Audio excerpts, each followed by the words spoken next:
Hello. I found Confessions of a Tantra Master a fascinating as well as arousing read. And I don't just mean fascinating in terms of delving into the sordid details of other people's lives. It's not really that sort of book. Instead, it encourages us all to think more deeply about our own sexuality and desires. In chapter 16 of Confessions, it introduces us to Emma, who is arguably the most out there in terms of sexual desire of all the women we meet in the book. Emma asks Jean-Claude to call her mom, and throughout their massage and sexual encounter, she calls him Jason, the name of her teenage son. Now, this is a very taboo fantasy, but in the confines in which it was exercised, Emma isn't doing anything wrong, nor did she do anybody any harm, which brings me to the point. A huge part of female sexuality is not what's happening to the body, but what's happening in the mind.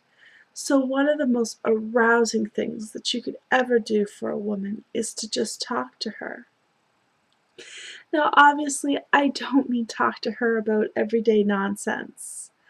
And most women won't have fantasies quite as taboo as Emma's, but even talking, even if it's just describing how you feel as you're making love to her, can do wonders for her sexual enjoyment and her arousal.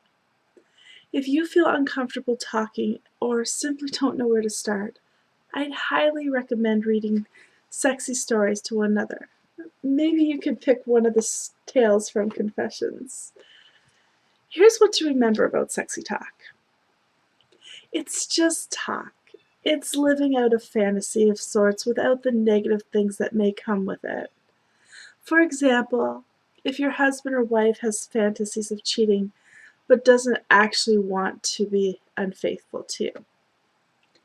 A woman's brain is far, far and way more erogenous than any other part of her body, so stimulate it.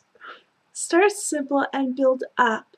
Talking while having sex can feel awkward and alien to some. Thank you.